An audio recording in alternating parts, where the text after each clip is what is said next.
Okay. Well, first I want to thank everyone who helped organize this conference. I actually helped organize one hacker conference once, and it takes an enormous amount of work. And so it's really wonderful to be here. So what I'm going to do today, and maybe we can I'll pull up my slides. All right. So I think the title is a bit self-explanatory. It's called How Anonymous Narrowly Evaded the Terrorism Rhetorical Machine. And some of you might be wondering, like, what does this have to do with me or InfoSec? And I will say that there's really just a couple of points of intersection, but nevertheless, I think that this is an interesting phenomena coming out of the sort of hacker and geek world. But a little later on in the talk, I'll make some of the connections. But first, a little bit about myself. So Pierre David mentioned I'm an anthropologist. And who here knows an anthropologist, actually, personally? Okay, very few people. Well, so usually when I tell people, like an accountant or a doctor, that I'm an anthropologist, two things come to mind: Indiana Jones or dinosaurs. And I'm not joking here, actually. And so I usually have to disappoint people and explain that I don't go anywhere fancy to dig for dinosaurs or temples. I dig other things. I dig people. And that's what anthropologists do. They focus on the study of living cultures and people. And for better or for worse, I've dedicated about, 15 years of my life to the study of hackers. And that means I spend a lot of time at events like this and on the computer. And my first project was on Debian, and so I studied Linux. And so it's one of the few kind of drugs in the world that actually improves your life. And then for the last 5 or 6 years, I've worked on Anonymous. And this has been the basis, these two projects, of 2 books. And I don't know if Pierre David has told you, but we are giving away a bunch of books at the conference. And actually, I have 2 trivia questions during my talk. And if anyone gets the right answer, I'll give you a book right here. So keep that in mind. All right, so enough about me. I'm here to talk about Anonymous. And Anonymous is interesting because in some ways it is a political movement today that's a little bit difficult to define. And that's so because it's been used by so many different groups and individuals around the world to engage in very different forms of activism, from street protests to hacking to denial of service attacks. Now, there's a lot of specific words I've used over the years to describe Anonymous.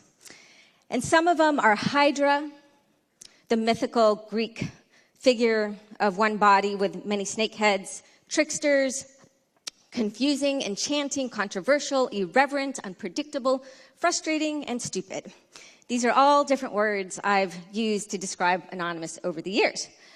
But one thing that I rarely have to do is argue against the idea that Anonymous are terrorists, are cyber terrorists.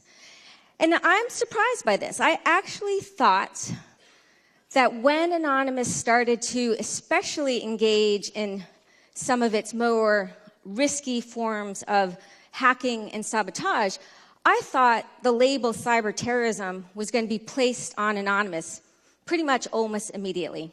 And let me explain why.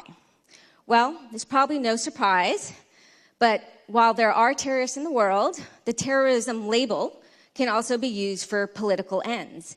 It can be used to smash dissent. And I'm going to give you a number of examples. So before I go there, I just want to draw on one book which is really wonderful, which I really think captures the way in which, especially in the United States, but not exclusively in the United States, this phenomena also is relevant in France, Spain, and other places. But in the United States, the word terrorism really has been used as a political tool. Since September 11th, the word terrorism has been stretched and pulled and hemmed and cuffed and torn and mended to fit a growing body of political whims. And this is from a book about environmental activists and animal rights activists who I think have really been the victims, especially in the United States, of this kind of political power game. But it's not just animal rights activists, which I'm going to get to. Who here uses Tor? Okay, as to be expected. So a lot of you might be tourists. So the former NSA Director General Keith Alexander has stated that all those communicating with encryption will be regarded as terror suspects and will be monitored and stored as a method of prevention, right? So this is probably familiar to most people. But again, I think it's really the animal rights activists who engage in forms of arson, sabotage to liberate animals who have been most successfully labeled terrorists. And so I'm going to give a little bit of background on the animal rights activists because I think it helps us understand why Anonymous was in many ways so susceptible to this. So in 2004, John Lewis, the Deputy Assistant Director of the FBI's Counterterrorism Division, declared in testimony to the Senate Judiciary Committee, he said, "The FBI's investigation of animal rights extremists and eco-terrorism matters is our highest domestic terrorism investigative priority." Now, what's really interesting about this priority is that some of the arrests that happened soon after this statement occurred with a group of 7 activists who only ran a website for the animal rights activists. They didn't engage in any animal liberation. They did not engage in any sabotage. They did not engage in any arson. They simply ran a website because in the animal rights activism world, there's a strict division. If you're going in to liberate the minks and the foxes, you never run the website. If you're running the website, you never do the acts of sabotage, right? But those people who ran the website were jailed for many, many years, actually, simply because they advertised what was going on with the animal rights activists. So this is my first trivia question. What was the name of the group of the 7 who eventually became 6, but in the title there are 7, of these animal rights activists who were jailed in the United States for many years for simply running a website? I know this was a hard one, given this is not an animal rights conference, but no one? All right, I have other trivia questions. So it was the SHAC 7, S-H-A-C. The SHAC 7 were convicted under the Animal Enterprise Act for campaigning to shut down the notorious animal testing lab, Huntington Life Sciences. The campaign of the SHAC 7 didn't involve anthrax, pipe bombs, or a plot to hijack an airplane. They ran a website. On that website, they posted news about the campaign, legal actions like protests, and illegal actions like stealing animals from labs, and unabashedly supported all of it. Since the federal government has largely been unable to catch groups like the Animal Liberation Front and Earth Liberation Front, prosecutors went after lawful activists in the spotlight. And again, to be clear, many of these people spent 2-3 years in jail for running a website. Now, what's interesting was right as this case was going on, the U.S. government felt that the laws and the book were not powerful enough to go after animal rights activists. So this Animal Enterprise Protection Act in 2006 became the Animal Enterprise Terrorism Act. So it became an explicit terrorism law. And in fact, when the SHAC 7, who were really then eventually 6, appealed their case, they had to appeal their case in relation to this terrorism law. And now any animal rights activists, for example, this just happened recently, where a pair of animal rights activists who released some minks from a farm. At first, they were imprisoned by state law. And in 2013, they pled guilty to state charges of possessing burglary tools, and they did 5 months and 30 months. And then prosecution in 2014 said, oh, and now we're going to try you under the Federal Animal Enterprise Terrorism Act. and they got an additional number of years and months.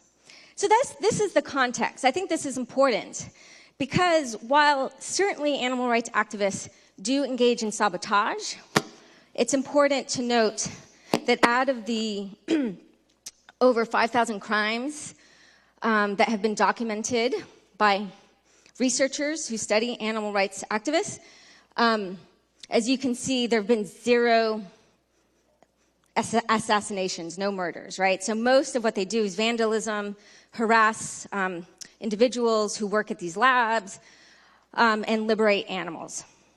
Now, as I mentioned, this kind of tagging of terrorists to activists is not simply something that happens in the United States.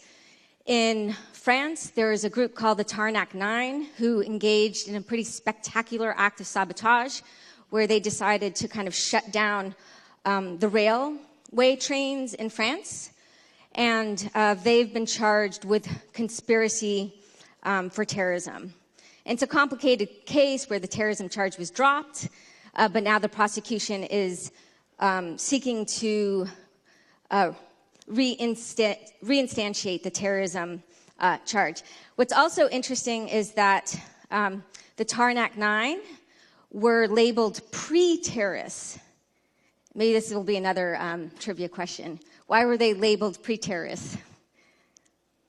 Okay, because they didn't have cell phones. No cell phones, that makes you pre-terrorist. So basically, the point is monkey wrencher, saboteur are now the same as terrorists. So that's the background. Now I really want to move to Anonymous. Now, some of you may be thinking, well, you know what? I actually think Anonymous are terrorists. I think they've been labeled terrorists. So first, I need to convince you that they have not been labeled terrorists. So why do I think that kind of label has failed to be used, or it's been used on occasion? Why has it not stuck? Okay, first of all, most news articles refer to them as activists or hacktivists, with very few referring to them as terrorists or even a dark, evil menace. The most negative word is vigilante. Now, again, most of these news articles are not necessarily pro-anonymous. They're not positive, but they're not labeling them terrorists. So that's kind of one data point. Another data point is an odd one. So about every few weeks, I get an email from a very enthusiastic high school student or middle school student who's writing a report about Anonymous or who's interested in Anonymous. And basically, they're writing to me as an expert to ask some questions, and they, again, treat them as kind of activists. And my sense is that if they had been successfully labeled as cyber terrorists, I would be maybe getting emails from students, but they would be asking about terrorism and not about activism. And the most remarkable email I got was from a middle school student, I think he was 13 or 12, from Peru in South America. And he made the following video about Anonymous. So I'm going to show you a short clip of his video, which I think is representative of how many people, not everyone, but how some people view Anonymous. So again, keep in mind this was made by a 13-year-old.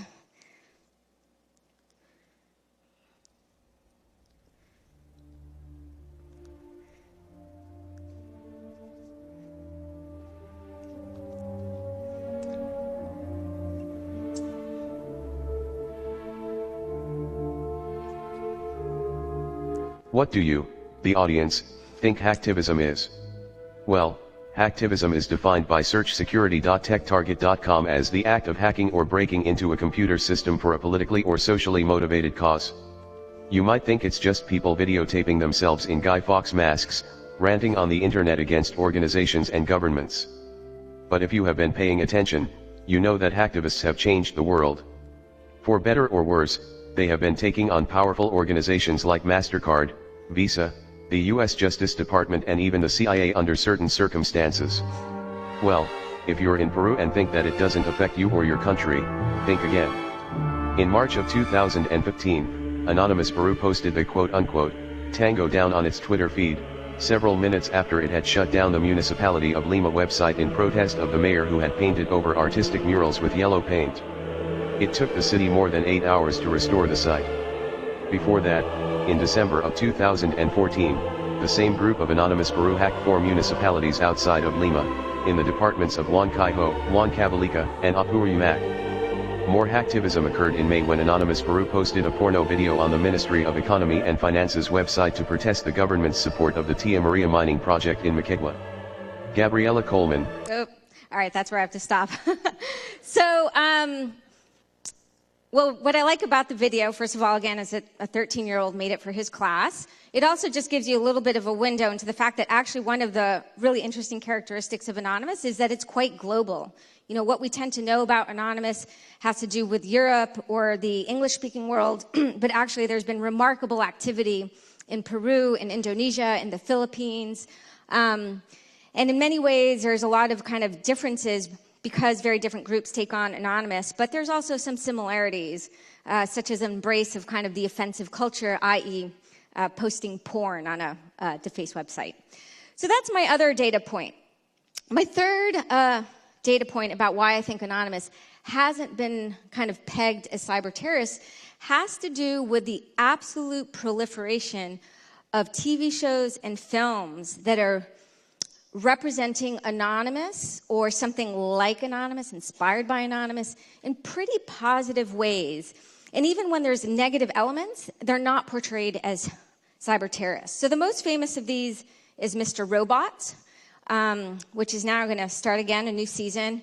And there's some, very explicit references to Anonymous in that show.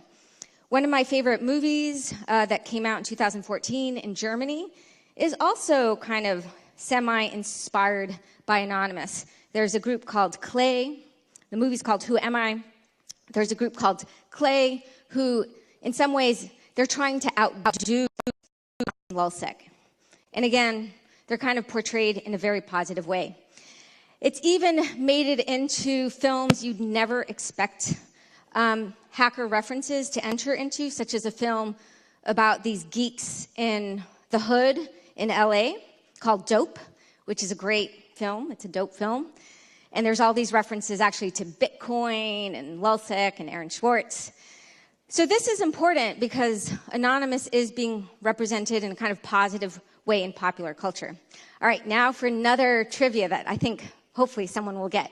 So I've mentioned Dope, Who Am I, and Mr. Robot. What other TV shows has Anonymous popped up in? Okay. All right, you win a book. Do you want a French book or an English book? Okay. All right. How about there's other shows? You're welcome. Any other shows? How about if I give a hint? It's based in Washington, D.C. House of Cards, exactly. And in fact, there was someone from Anonymous who was the consultant. And there were even references to people like Barrett Brown, who's going to come up later in my talk. And there's a few other shows as well, like The Good Wife, Anonymous, is a reference to. So I think we're good with the trivia. All right. So this is why I think actually Anonymous hasn't been labeled successfully as cyber terrorists. But now I want to kind of return to this question as to why they were in such a good position to be labeled cyber terrorists. And not simply, I had kind of introduced the more general reason, i.e., this label is used for political purposes. But let's get into the world of Anonymous and cyber terrorism to kind of, again, revisit why I think Anonymous was in a good position to be labeled. Well, first of all, there's this long-standing cyber warfare and cyber terrorism frame, right? We hear these all the time by security researchers, the government. And what I think is actually fascinating about this frame of cyber terrorism is how long it has existed for. So one of the kind of first references to cyber terrorism occurred in 1991. And it was a report called Computers at Risk, Safe Computing in the Information Age. And this is what it says. We are at risk. Increasingly, America depends on computers. They control power, delivery, communications, aviation, financial services, and it goes on and on. The last sentence is the important part. Tomorrow's terrorists may be able to do more damage with a keyboard than with a bomb, right? So this is a frame that has existed, and then it only intensified after 9/11, and Cyber Pearl Harbor is the kind of, term that everyone here is familiar with. So this is one reason. I think that they could have been slotted into this more particular frame.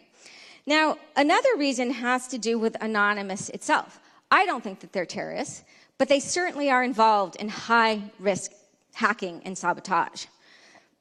And here I'll actually quote Cory Doctorow, who's a science fiction writer, and he wrote a review of my book, and I think he captured this kind of tendency to do this kind of high-risk hacking in a very poetic way when he wrote, "And the kind of hacking that Anonymous does by means of the fluid, structureless norms of the group, half macho posturing, half uber-savvy media prankstership, is doubly exciting, or exciting squared. It's filled with drama, betrayals, police informants, intimidation, brinkmanship, insane risk-taking, and impassioned speeches from the battlements."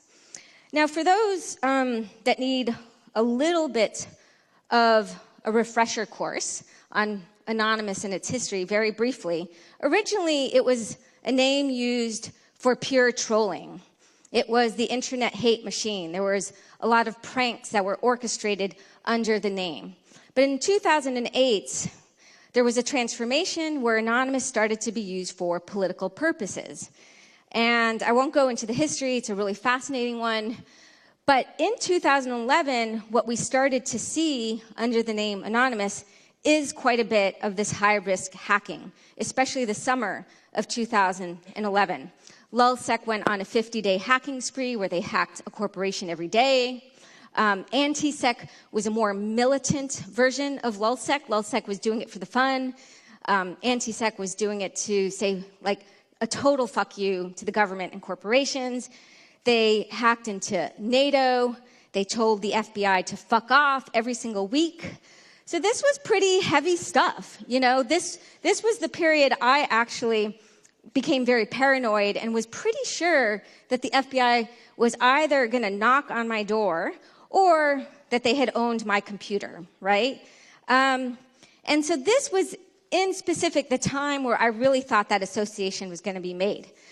Now, I'm going to get to one instance where I think the government made this attempt to make that association. They did it in a very interesting way and failed.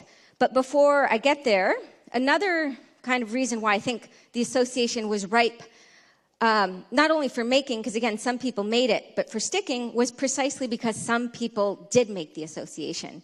And probably the most famous person who made the association between Anonymous and terrorism was Greg Hugland. He was the CEO of HB Gary. Who here knows about the hack against HB Gary? So some people are smiling because it's quite an incredible story. Let me just read his quote and then very briefly tell you what happened. He says, they're causing a great deal of pain right now. What they're doing now is not hacktivism, it is terrorism. They've really crossed the line here. I've worked so many years on HB Gary, and I don't deserve this. I never did anything to these people. They completely overreacted to the Financial Times article. Why did they need to do that? Well, briefly, for those that don't know the story, one of the employees of HB Gary, Aaron Barr, had supposedly infiltrated Anonymous and had identified the key operatives, had unmasked Anonymous.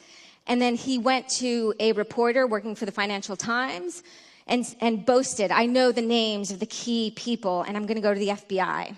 First of all, he was actually wrong. He did not have the key names. And when Anonymous read the article, which was published on a Friday morning, well, the hackers that evening basically completely owned HB Gary. They downloaded all the company emails, put them on the Pirate Bay, deleted everything, right? And took over Aaron Barr's Twitter account and started spewing really offensive stuff. And this is what he's talking about. And it gives you a sense of just kind of how crazy some of their hacks were. Now, this was a bit of an unusual revenge hack that didn't follow the logic of what they tended to do, but nevertheless gives you a sense of what they were up to. Okay, so another reason why I think the association was ripe for making it stick was the US government, again, they were not really labeling Anonymous as terrorists explicitly, but there was one hacker in particular, Jeremy Hammond, who's doing a 10-year jail sentence, who was labeled as a terrorist by the US government. This is him. Hammond put on terrorism watch list. But you know what's interesting about that watch list? It was not like a hacktivist terrorism watch list. He was on the watch list because he was an environmentalist and an anarchist. It has to do with that green scare that I talked about earlier, right? So they considered him, possibly a terrorist, but not because he was a hacker, but because he was an anarchist and an environmentalist. Now, another kind of reason why, I think the government could have made that association was because, they really don't like Anonymous, right?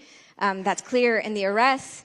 And one of my favorite examples of how the government in Europe and the United States dislikes Anonymous comes from GCHQ, the British version of the NSA. Thanks to the Snowden leaks, we know that they don't totally love Tor, and they certainly don't like Anonymous. And so this is a slide that came from the leaks.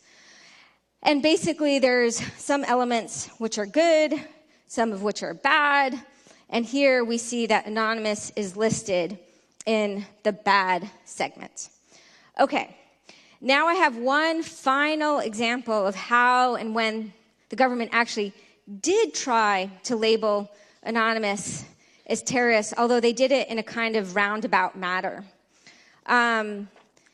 And it concerns a Wall Street Journal article that was published February 21st, 2012. It reported that General Keith Alexander, who was then the director of the NSA, he basically debriefed people in a secret meeting, and he claimed that Anonymous, and this is now a direct quote from the article, could have the ability within the next year or two to bring about a limited power outage through a cyber attack. So this was published in a very reputable newspaper, the Wall Street Journal.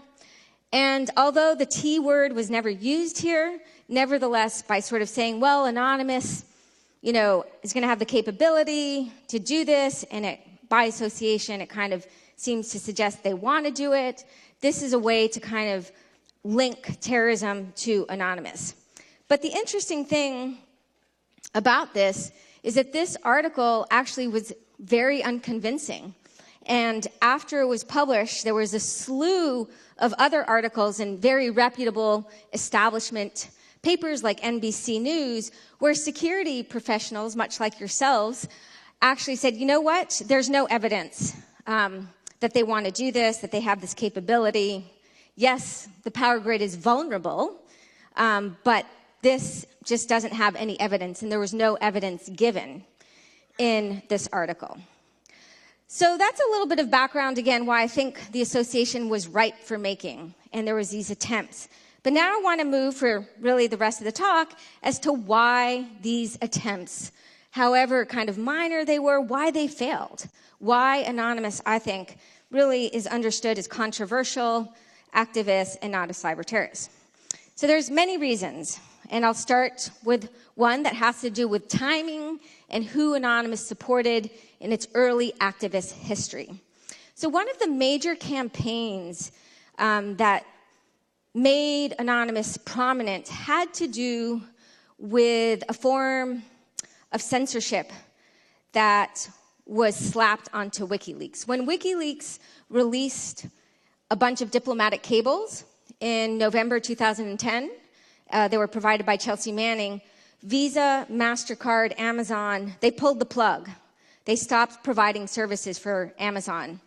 One journalist tweeted about this and said, of what have either Assange or WikiLeaks actually been convicted that allows Visa, MasterCard, PayPal, Amazon to withdraw services this week, right?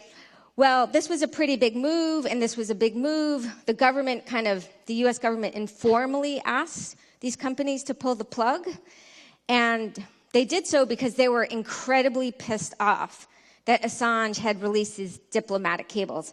In fact, the government was so pissed off that certain government officials, such as Sarah Palin, associated Assange with terrorism when she said Assange should be hunted down with the same urgency we pursue al-Qaeda and Taliban leaders. So the government was not happy. There was this form of censorship, and Anonymous reared into action and basically coordinated a very, very large distributed denial of service attack against PayPal and MasterCard. And what's interesting about this event is that even though the hacker community is extremely divided over the use of DDoS, there were certain people such as Richard Stallman from the Free Software Foundation who came out in support of this event. There were 7,000 people that showed up on the IRC channel. There was nearly 100,000 downloads of low orbit ion cannon. This was something that, again, even though a lot of hackers do not like Anonymous, nevertheless, I think that there was a lot of support for this campaign. And what's interesting was that when the mainstream news was reporting on this campaign, there were certain people who tended to actually interpret what Anonymous did not as cyber warfare or terrorism, but as civil disobedience. So what I'm going to show you now is a clip from CNN, which reported on this event. The new 8 o'clock on CNN. Parker Spitzer, weeknights on CNN. Here's the real meaning of WikiLeaks' story: the powerlessness of world government and institutions in the internet era. In the last few days, supporters of WikiLeaks founder Julian Assange have launched Operation Payback, shutting down major websites like Visa, MasterCard, and PayPal. One of the alleged perpetrators is all of 16 years old. Nick O'Mealy is the perfect person to speak to this new wild, wild net. He's been on the cutting edge of social media and politics. He ran Howard Dean's 2004 presidential internet campaign and teaches about technology and government at Harvard's Kennedy School. It seems a little bit scary to me that anybody can organize an attack on an institution and shut them down. What does that mean? It's almost like a sit-in, right? I mean, anybody could go sit in the lobby of a bank and shut the bank down for an hour. That's a fascinating metaphor, and I've never even thought about it this way, but it really isn't. I mean, this is a few people. First of all, sit-in requires many people. Second of all, it only shuts down that one little branch. This was right at the heart of the Internet's infrastructure for major global institutions, and they went kaput. And how many people did it take to organize this? Well, it took a few people to organize it, but hundreds of thousands to participate. It's a denial of service attack. What they do is they get lots of people to all request the website at the same time, and they figure out ways of automating it, but it's still a broad, coordinated activity. PayPal shuts down WikiLeaks' account, but you can still give money through PayPal to the Ku Klux Klan. I mean, this was a political action these hackers took, an act of civil disobedience. So is this something we should admire? I absolutely think it's something we should admire. You know, they're standing up for a political value they believe in, which is a radical free speech on the internet. I'd argue maybe it's the only value the internet actually has. You say you admire them. How far does that go? I mean, cyber war is the new frontier. China is hacking in. China could shut down our grid. Where do you draw the line of what's permissible? I mean, I wouldn't equate this with cyber war. I don't want, Why not? Well, because I don't know that they broke any laws, right? Well, then all they did was show up. All they did was show up. All they did. I love that clip. There's like the good cop, bad cop with the newscasters. There's a bunch of lies in there. There weren't 100,000 people who showed up or hundreds of thousands. They didn't hit at the critical heart of infrastructure. In fact, it was the PayPal blog that was taken down. But it's important because if that clip, which again, CNN still captures more eyeballs than Ars Technica or Vice, right? If that clip had featured someone who was just like, oh yeah, this is really dangerous. It is kind of almost cyber terrorism. You see what I'm saying? The frame really could have had an impact in how Americans saw Anonymous. And it was quite kind of positive frame, and actually one that I tended to see with these attacks. So it was really important that Anonymous supported this because I think it received a lot of positive associations. Now, what happened next was equally important. Soon after Cablegate, soon after Operation Payback, which was in support of Assange, Anonymous got involved in every major social revolution of 2011 in Tunisia, across the Arab world with the Arab Spring, the Spanish Revolution, and very famously Occupy.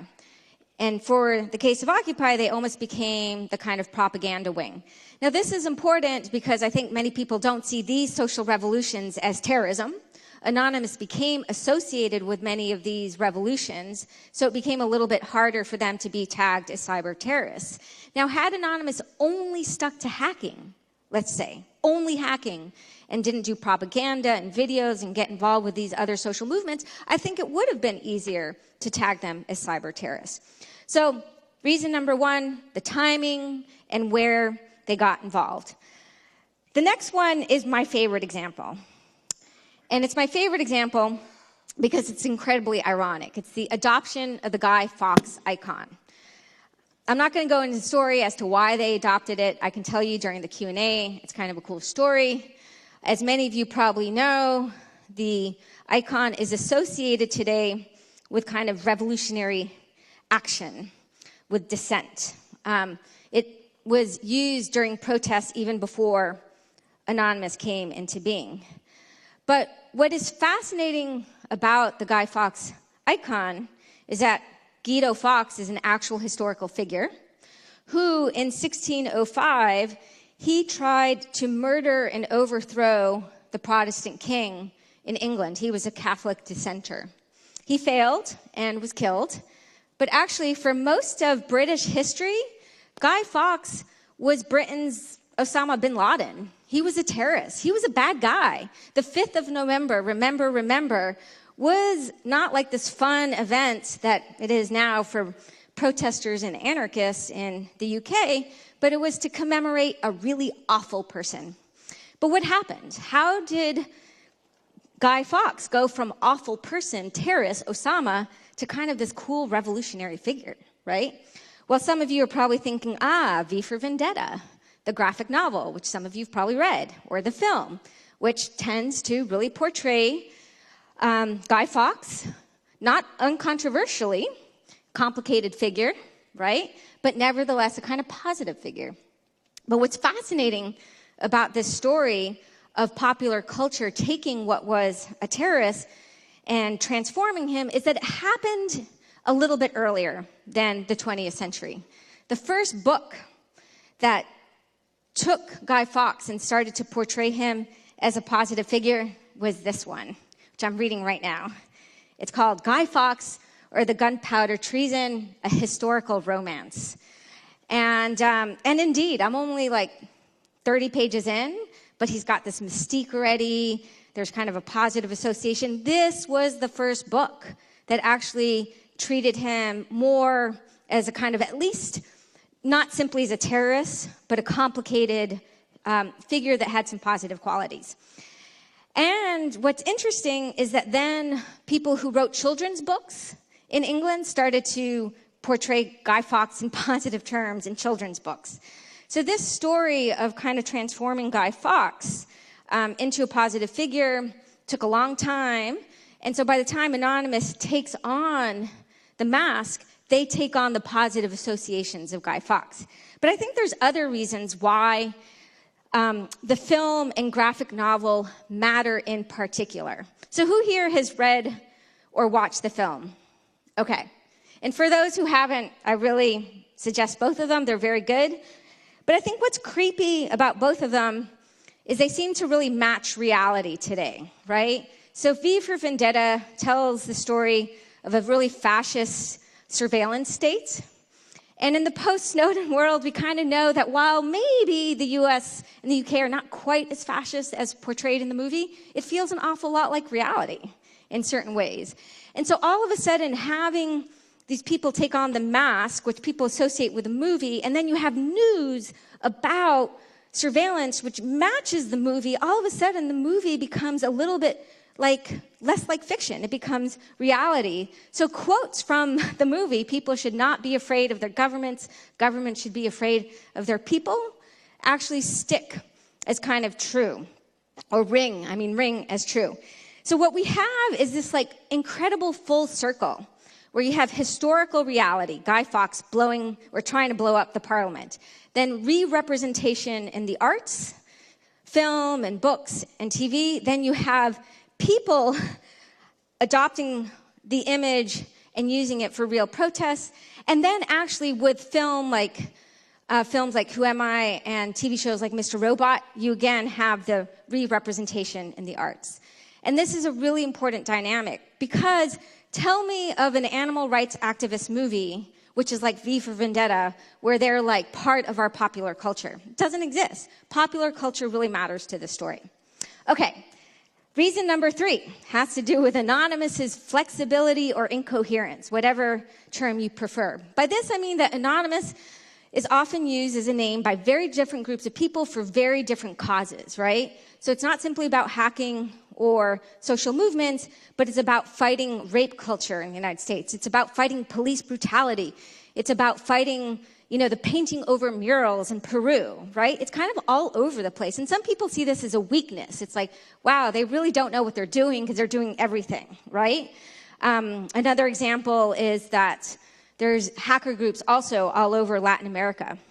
Well, I actually think this is a reason why it's harder to tag them as terrorism, because they don't do one thing. They do multiple things. And there's actually a term for this type of political phenomena. It's called a multiple use name. And some people might think that Anonymous is incredibly unique, and it is in certain ways. But this multiple use name, where there is a general alias that can be used by different groups, has quite a few examples. There's quite a few examples in the world. 2 of the most famous are Luther Blissett, which was created, a fake fictional figure was created by a bunch of Italian activists in the 1990s. And then the name and icon spread all over Europe, and different activists all over Europe would take the name Luther Blissett to lay claim, especially to pranks. An older example has to do with Captain Swing, which was taken by farmers all over England in the 1830s to protest the introduction of new machinery that they felt was threatening their livelihood. So a lot of actions were signed, Captain Swing, I'm Captain Swing, I'm Captain Swing. So in the case of Anonymous, the fact that you can use it for these multiple things means it's a little bit hard to say, well, they're just about terrorism, because the name is used for many different things. Now, another reason why I think Anonymous is actually seen in a semi-positive way, not a totally positive way, but semi-positive way, has to do with their symbolism. So Anonymous is used to engage in many different forms of political action, but all its symbolism has to do with anonymity. Its name is anonymous. Its other kind of main icon is the headless suit person. And one of the things I think is really fascinating is that, again, while Anonymous is very controversial, I've met many people who love Anonymous, others who hate Anonymous, others who are like, I sort of like some of the things they do and I hate other things, right? Controversial. But I think one of the things that people appreciate about Anonymous generally is that it does feel like we've lost the right to privacy and anonymity in this world due to surveillance, due to tracking. And here's this phenomena that symbolizes the importance of anonymity. And so I think that there's some kind of positive associations that have come about because of this. Now, another reason has to do with terrorists, ISIS. One of the fascinating things and scary things is that ISIS really came into being very strongly around the same time that Anonymous came into being very strongly. A little bit later, but around the same time. And one of the things that is fascinating about ISIS is that, like Anonymous, they use social media like crazy, right? They're on Twitter, they create videos, and they really started to circulate stuff around 2012. Well, I think the general population, if they saw an Anonymous video where you had like a guy wearing a Guy Fawkes mask making an announcement, and then saw an ISIS video with someone being beheaded, all of a sudden Anonymous looks pretty tame, you know? So in a weird way, I think the circulation of ISIS propaganda helped Anonymous because it was so easy to kind of differentiate the two. And then when Anonymous actually then started to engage in Operation ISIS, where they started to fight the terrorists, and this had many different iterations, and it's kind of a crazy operation, which I'm not going to go into. Nevertheless, this also helped, especially because the super mainstream press, CNN, CBS, they loved that Anonymous was fighting terrorists, right? And so this was from CBS, who said the Hacker Collective had a year full of headlines and trending hashtags in 2015. This was the year the shadowy group seemed determined to make its mark by going after a target that people could universally rally against, ISIS. So, now I have one more reason why I think it was hard to make this association stick. It has to do with a single event. So, it's a slightly longer example, so let me set it up. In January 2012, governments all over the world, they were considering the ratification of a U.S.-led trade proposal, ACTA, the Anti-Counterfeit Trade Agreement. Now, many people were against ACTA because they felt like it would cut into the freedoms of the internet. It was too oriented towards copyright. And so there was a lot of protests in Europe, especially against ACTA. Now, Anonymous also launched an operation called Operation Anti-ACTA. Welcome to Operation Anti-ACTA. The video went, we encourage you to spread the word of anti-ACTA far and wide. The top priority is to steal and leak any classified government information, including emails and documentation. Prime targets are Polish government websites and other high-ranking establishments. Now, the reason why they were targeting Poland was very specific. The Polish public was very much against ACTA. There were 10,000 people who showed up on the streets to protest ACTA in this time period. So, what happened next was amazing.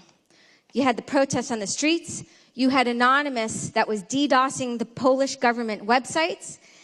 And then something very unexpected happened. On January 26, 2012, while casting their votes in Parliament, some members of the Polish government concealed their faces with paper Guy Fawkes masks. And here's another image. At the height of an Anonymous campaign, government officials had adopted their symbol.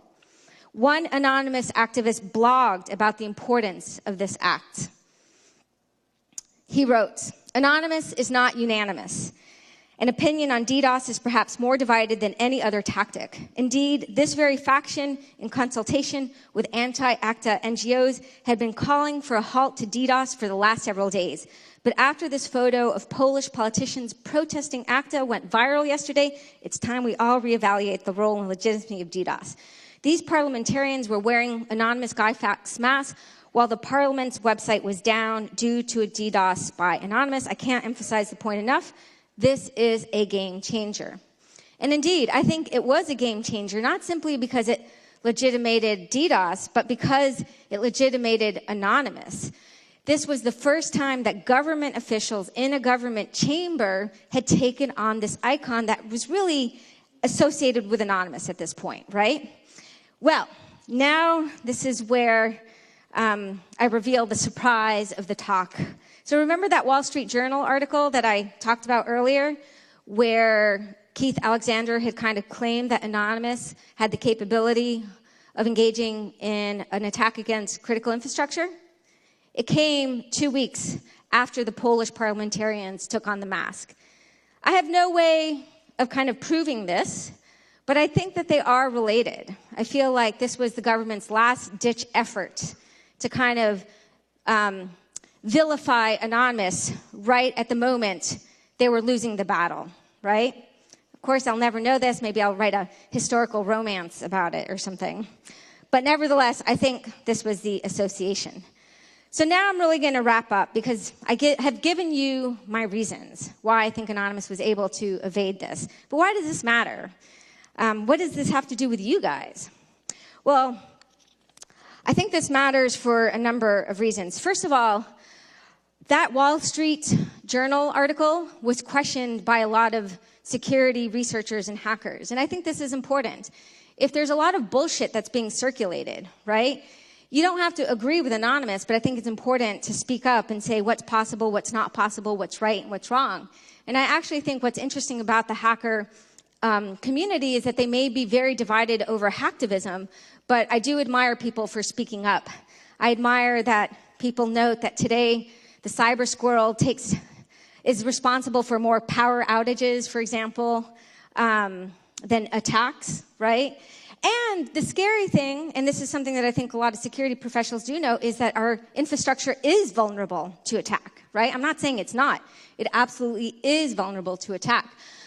But as everyone here knows, attribution can be very hard, and it can be very easy to misattribute a cyber attack against critical infrastructure to basically vilify an entire political movement. And so that's something to consider. Another point is that you don't need to have the cyber terrorism frame to kind of stamp out political dissent.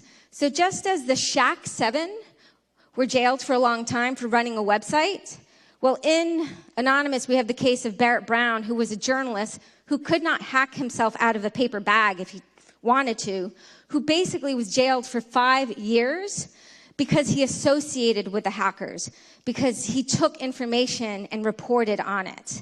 It's a complicated case. If you don't know about it, I encourage people to read about it. But this is interesting. You don't need the frame in some ways to like stamp things out.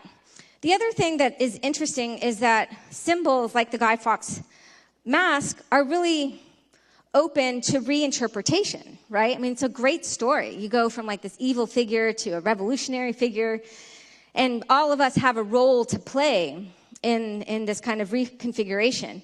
But one thing is certain, the terrorism frame is one that the government tends to hold a monopoly on, right? So on the one hand, they can very easily tag groups as terrorists, but when the American government says we kill people based on metadata, as the ex-CIA NSA director has admitted, you might think, wow, that's terrifying. That may be terrorism. It might be a good example of one man's terrorist is another man's freedom fighter. Yet there's an unequal playing field, right? So symbols are up for reinterpretation, but the terrorism label is one that it's very difficult, I think, for citizens to reclaim. So just to finish, I think we are in a very interesting moment. We're in a moment where hacktivists like Anonymous are being represented in popular culture. We have figures like Snowden, Assange, and Chelsea Manning who are being memorialized in statues. This is in Berlin. There's a big film about Snowden coming out soon. And, you know, I don't think it's important for everyone to support hacktivist action, right? They do different things. People have different beliefs about them. But I do think it's important that they don't get tagged as cyber terrorists, because if they do, a lot of the important leaks and political interventions that we've been seeing in the last 5 years will all of a sudden become polluted and marginalized and ghettoized. And I think it is absolutely a realistic future that one day I'll be giving a talk at NSEC in 5 years, and instead of giving this talk, I'll give a different talk where I say, you know, there was this moment between 2010 and 15 where Anonymous evaded this frame, but from 15 to 220, they got trapped by it. So let's just make sure we do what we can to avoid this association. And I think I will leave it at that. And there's just maybe 5 to 10 minutes left for questions. So thank you very much.